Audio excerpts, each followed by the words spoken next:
Et pourtant, même quand tu le sais, tant que tu le vis pas, tu fais quand même les erreurs. Enfin, moi, tout ça, j'en ai presque conscience. Et pourtant, j'ai le premier recrutement chez Offbound.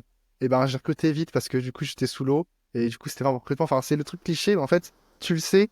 En vrai, bon, le fait de le savoir, peut-être que tu peux au moins l'identifier. Tu vois, genre, je pense que vite, j'ai compris mon erreur. Tu vois, je l'ai fait quand même parce qu'en vrai, enfin, faut avoir un jour un très mauvais recrutement. Et t'es là, putain, j'ai perdu 3 mois. Je repars à la case de zéro. Et là, tu comprends, on va dire, pourquoi faut faire tout ça. Ouais. Bah oui. C'est ça C'est en fait. vraiment- Souvent en fait, la grosse erreur de tout le monde là, c'est que tu veux recruter vite. Et le problème quand tu recrutes vite, c'est que t'es pas en position de force. T'es pas du tout en position de force parce que t'en sais rien, t'as pas beaucoup de gens qui uploadent. Parce que quand tu dirais recrute vite, t'as pas beaucoup de gens qui uploadent ton preux. Tu prends le premier venu. Le premier venu, c'est pas forcément, c'est pas du tout le meilleur, même. C'est sûr que c'est pas le meilleur que tu peux avoir. C'est ouais, obligé. mathématiquement, ça peut pas, ouais. Ça ne peut pas être le meilleur. Et donc, bah, tu crois qu'il est bon, puis après tu vois, tu prends 2 mois à te rendre compte qu'il est pas bon, donc déjà ça prend, parce que ça prend du temps aussi de te rendre compte que les gens ils sont pas forcément bons, parce que des fois il y a des trucs qui te vont, puis comme t'as pas envie de repartir dans un recrutement, tu te dis, bon ça je laisse passer, ça je laisse passer, jusqu'à qu'il fasse une dinguerie. Et quand il fait une dinguerie, là tu pètes un câble, tu le dégages, tu vois. Et mais faut qu'il fasse une dinguerie, tu vois. Parce qu'à chaque fois, toi, tu te dis, oh putain, j'ai pas envie de repartir sur un recrutement, là, c'est trop chiant. Non, mais là, il me va.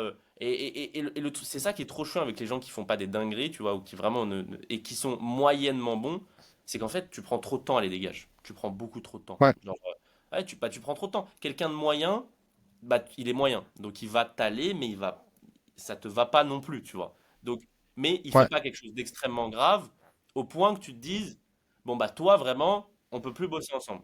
Et cette frontière, elle est ultra cruelle quand t'aimes pas faire du recrutement parce que pendant ce temps-là, tu te dis, ah mais non, j'ai pas envie de repasser du temps dans un recrutement. Moi, je préfère passer du temps dans ma boîte. Et en fait, tu rentres dans un cercle où tu n'arrives jamais à déléguer correctement. Et en fait, tout en pâtit. Et après, ça devient la catastrophe, tu vois. ouais, c'est ça. Ah, c'est vrai que d'ailleurs, pour être honnête, récemment, j'ai fait un vlog, on va dire, entrepreneur de 20 ans qui recrute pour la première fois. Je pense que je fais un peu de machine arrière. Je me suis rendu compte qu'en fait, parfois, tu délègues, on va dire, également pour déléguer des problèmes. Je pense que déléguer des problèmes, c'est le pire truc à faire parce que du coup, ça fait juste amplifier tes problèmes.